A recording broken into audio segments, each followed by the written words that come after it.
నమస్తే, నేను మీ సతీష్. ఆంధ్రప్రదేశ్లో రాజకీయాలు ఆసక్తికరంగా మారుతూ ఉన్నాయి. ముఖ్యంగా పొత్తులు అనేటువంటి అంశం మాత్రం అధికార పార్టీని భయపెడుతున్నట్లుగానే కనిపిస్తోంది. ప్రధానంగా చూస్తే ఇప్పటికే తెలుగుదేశం జనసేనల పొత్తు పొడవకుండా ఎన్నో కుట్రలు చేసినటువంటి జగన్మోహన్ రెడ్డి ఈ రోజున భారతీయ జనతా పార్టీ తెలుగుదేశం జనసేనల పొత్తులో కలవబోతుంది అన్నప్పటి నుంచి కూడా కలవరపాటు చెందుతున్నటువంటి పరిస్థితి. ఈ క్రమంలోనే తాజాగా ఏదైతే తెలుగుదేశం జనసేన పార్టీ అధినేతలు అటు చంద్రబాబు ఇటు పవన్ కళ్యాణ్ కూడా ఈ నెల 20వ తారీఖున ఢిల్లీ వెళ్ళబోతున్నట్లుగా ఒక వార్త అయితే ప్రస్తుతం ఏపీ రాజకీయ వర్గాల్లో విస్తృతంగా ప్రచారం జరుగుతోంది. ఏదైతే పొత్తులపైన సీట్ల పంపకాలపైన కూడా ఒక క్లారిటీ వచ్చేటువంటి అవకాశం ఉన్నట్లుగా కూడా ఈ ప్రచారాన్ని బట్టి అర్థమవుతోంది. ఈ అంశం ప్రస్తుతం ఆంధ్రప్రదేశ్లో ఉన్నటువంటి అధికార పార్టీని కూడా పూర్తిగా ఒకంత వణికిస్తున్నటువంటి అంశంగా కనిపిస్తుంది అనేటువంటి వాదన కూడా ఈ రోజున రాజకీయ వర్గాల్లో వినిపిస్తుంది. మరి ఏమిటి నిజంగా పొత్తులకు సంబంధించి ఎలా ఉండేటువంటి అవకాశాలు ఉన్నాయి, రాజకీయంగా ఆంధ్రప్రదేశ్లో నెలకొన్నటువంటి పరిణామాలు ఏమిటి అనేటువంటి అంశాలు మనతో చర్చించేందుకు సీనియర్ జర్నలిస్ట్ సత్యమూర్తి గారు ఉన్నారు. సార్ నమస్తే. నమస్కారం సార్, ముఖ్యంగా ఈ రోజున పొత్తులు అనేటువంటిది ఆంధ్రప్రదేశ్ రాజకీయాల్లో ఒక ఆసక్తికరమైనటువంటి అంశంగా కనిపిస్తుంది. ఇప్పటికే తెలుగుదేశం జనసేనల పొత్తు చూసాం. ఇప్పుడు భారతీయ జనతా పార్టీ కూడా పొత్తులో కలవబోతున్నట్లుగాను, మరి సీట్ల సర్దుబాటు అలాగే పొత్తులపై క్లారిటీకి సంబంధించి చంద్రబాబు పవన్ కళ్యాణ్ ఇద్దరూ కూడా ఢిల్లీ వెళ్ళబోతున్నారు. ఆ తర్వాత ఒక స్పష్టత వచ్చేటువంటి అవకాశం ఉంది. ఈ నెల 20 తర్వాత ఒక కీలక ప్రకటన వచ్చే అవకాశం ఉన్నట్లుగా కూడా కనిపిస్తుంది. మరి ఈ అంశం పైన మీ అబ్జర్వేషన్స్ ఏంటి? ఇది ఏంటి అంటే, ఇప్పుడు ఆంధ్రప్రదేశ్ విషయానికి వస్తే అక్కడ జగన్మోహన్ రెడ్డి ఒక కర్కశంగా పరిపాలన చేస్తున్నాడు. అంటే చాలా చాలా కర్కశంగా, అంత కర్కశంగా పరిపాలన సాగించే నాయకుడిని ఆంధ్రప్రదేశ్ ఇప్పటివరకు చూడలేదు.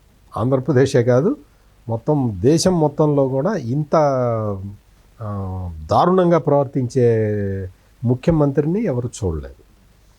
ఇటువంటి జగన్మోహన్ రెడ్డి మీద ప్రజలందరూ కూడా తిరుగుబాటు మొదలుపెట్టారు, తిరుగుబాటు చేస్తూ ఉన్నారు. ఆ తిరుగుబాటు చాలా తీవ్ర స్థాయిలో కూడా వచ్చిన్నది. ఈ పరిస్థితుల్లో ఏంటి అంటే, పవన్ కళ్యాణ్ దీనికి మొత్తం ఆద్యుడు. ఆయన ఏం చెప్పాడంటే, ఇంత ప్రభుత్వ వ్యతిరేకత చాలా తీవ్రంగా ఉన్నది, ఈ ప్రభుత్వ వ్యతిరేక ఓటుని చీలకుండా చూసుకోవాల్సిన బాధ్యత నా మీద ఉంది అని చెప్పి ఫస్ట్ పవన్ కళ్యాణ్ స్టేట్మెంట్ ఇచ్చిన దగ్గర నుంచి జగన్మోహన్ రెడ్డికి భయం పుట్టడం మొదలుపెట్టింది. అంటే ఏంటి, అప్పటికి తెలుగుదేశంతో టైఅప్ లేదు, జనసేన బీజేపీ కలిసి ఉన్నాయి. జనసేన బీజేపీ దాదాపు అప్పటికే చాలా సంవత్సరాల నుంచి వాళ్ళు పొత్తులో ఉన్నారు. పవన్ కళ్యాణ్ ఎప్పుడైతే ఆ స్టేట్మెంట్ ఇచ్చాడో అప్పుడు పవన్ కళ్యాణ్కి సంబంధించిన వ్యక్తిగత విషయాల్ని జగన్మోహన్ రెడ్డి బయటపెట్టడం మొదలుపెట్టాడు.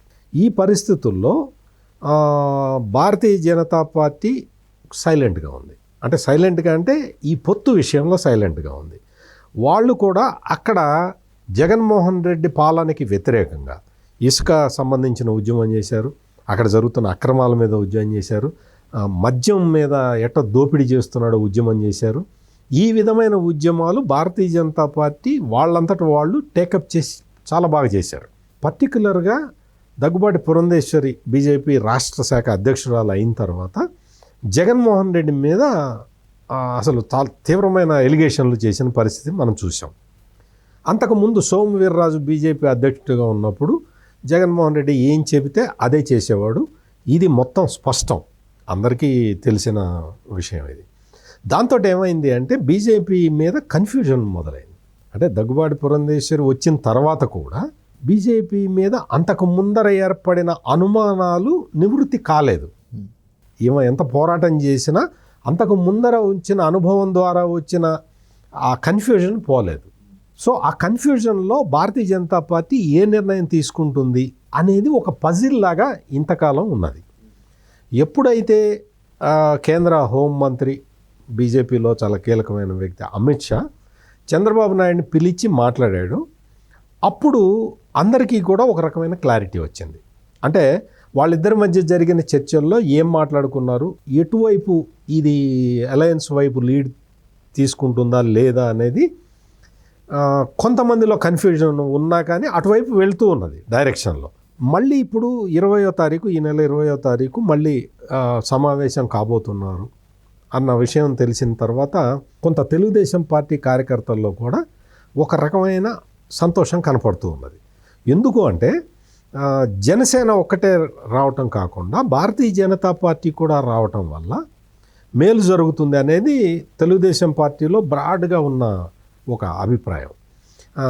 ఎందుకు అంటే ప్రతిపక్ష ఓటు చీలకూడదు అని ఆ కాన్సెప్ట్ తోటే ఉన్నారు.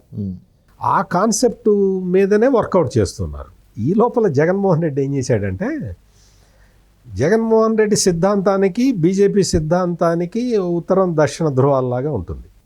ఎందుకు అంటే జగన్మోహన్ రెడ్డి ఆంధ్రప్రదేశ్లో జగన్మోహన్ రెడ్డి సమయంలో దేవాలయాల మీద దాడులు జరిగినాయి.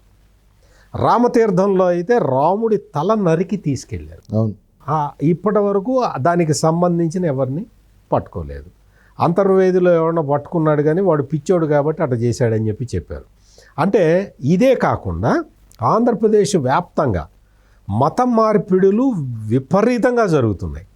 ఆంధ్రప్రదేశ్లో జరుగుతున్న మత మార్పిడుల మీద విశ్వ హిందూ పరిషత్తు, ఆర్ఎస్ఎస్ ఈ నాయకులందరూ కూడా చాలా కాలంగా ఆందోళన వ్యక్తం చేస్తూ ఉన్నారు.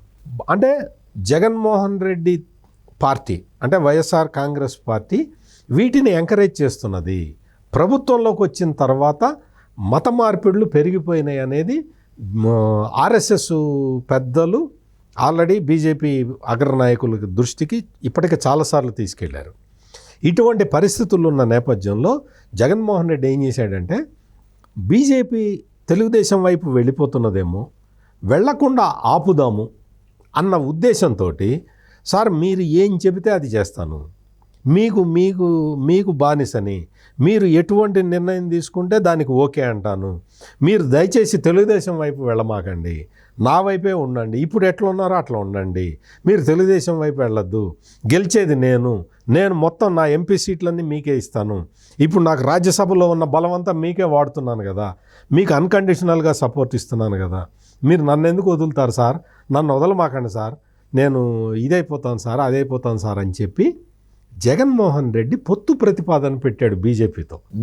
జగన్మోహన్ రెడ్డి దగ్గర ఉన్నవన్నీ కూడా క్రిస్టియన్ ఓట్లు, కన్వర్షన్ ఓట్లు, మత మార్పిడుల ఓట్లు. అటువంటి పరిస్థితుల్లో కూడా జగన్మోహన్ రెడ్డి తన బేస్ని కూడా వదులుకొని బీజేపీ తోటి వెళ్ళటానికి సిద్ధపడ్డాడు. బీజేపీ వాళ్ళకి ఇదే ప్రతిపాదన పంపించాడు. అంటే క్రిస్టియన్ వాళ్ళందరూ కమ్యూనిటీ అంతా కూడా వైలెంట్గా రియాక్ట్ అవుతుంది అని తెలిసి కూడా, అంటే బీజేపీ నా వైపు ఉంటే చాలు, అంటే నా వైపు ఉండటం కూడా కాదు, తెలుగుదేశం వైపు వెళ్లకుండా ఉంటే చాలు అన్న రీతిలో జగన్మోహన్ రెడ్డి ప్రవర్తించాడు. మొత్తానికి ఏంటి అంటే భారతీయ జనతా పార్టీ కూడా ఆలోచిస్తూ ఉన్నది.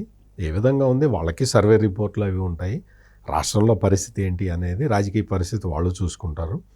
వాళ్ళకు కూడా ఆంధ్రప్రదేశ్ నుంచి ప్రాతినిధ్యం కావాల్సిన అవసరం ఉంది. ఈ విధమైన political ఈక్వేషన్లో Bharatiya Janata party, Telugu Desam, Janasena combination వైపే వాళ్ళు కూడా చూశారు. ఇప్పుడు దేశం మొత్తం కూడా కొంత అంటే బీజేపీకి అయోధ్యలో రామాలయ నిర్మాణం జరిగిన తర్వాత నరేంద్ర మోడీకి ముఖ్యంగా పాజిటివ్ ట్రెండ్ నడుస్తూ ఉన్నది కాబట్టి వాళ్ళకి ఆంధ్రప్రదేశ్లో ఎంత పాజిటివ్ ట్రెండ్ ఉన్నా కానీ ఆంధ్రప్రదేశ్లో అకౌంట్ ఓపెన్ చేసే పరిస్థితి లేదు బీజేపీకి. అందుకని అకౌంట్ ఓపెన్ చేసుకోవాలి అంటే బలమైన కూటమిలో భాగస్వాములు కావాలి అన్న ఉద్దేశానికి వాళ్ళు కూడా వచ్చినట్టు కనపడుతున్నది. మనకు తెలీదు, ఇంకా వాళ్ళు 3 పార్టీలు కూర్చొని రేపు 20వ తారీఖు అధికారిక ప్రకటన వస్తుందేమో తెలియదు.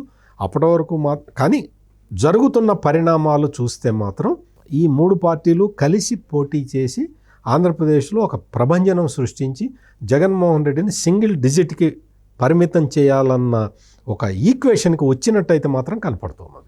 రైట్, ఇది చూస్తున్నాం కదా. ముఖ్యంగా ఏదైతే ఒకవైపు ప్రజా వ్యతిరేకత, ఇంకో వైపున పూర్తిగా పాలనా వైఫల్యాలు అన్నీ కూడా తన ఓటమికి కారణం కాబోతున్నాయి అనేటువంటిది కళ్ళ ముందు కనిపిస్తూ ఉండడంతో ఏదో ఒక రూపంలో ఏదైతే ఆంధ్రప్రదేశ్లో పొడుస్తున్నటువంటి పొత్తుల్ని ఎలాగైనా కూడా విచ్ఛిన్నం చేసో లేదంటే చెడగొట్టి తద్వారా తనకి అనుకూలంగా రాజకీయ లబ్ధి పొందాలి అనేటువంటి ఒక కుట్రపూరితమైనటువంటి ప్రయత్నాలు అయితే జగన్మోహన్ రెడ్డి చేస్తూ వచ్చారు. కానీ అవన్నీ కూడా ఈ రోజున పటాపంచలు అయ్యే విధంగా పరిణామాలన్నీ కూడా మారుతూ ఉన్నాయి. ఇది రేపు భవిష్యత్తులో జగన్మోహన్ రెడ్డికి అయితే మాత్రం ఒక చావుదెబ్బగా పరిణమించబోతా ఉన్నటువంటి అంశంగా కనిపిస్తూ ఉంది అన్నటువంటి అభిప్రాయాన్ని సీనియర్ జర్నలిస్ట్ సత్యమూర్తి గారు వ్యక్తం చేస్తూ ఉన్నారు.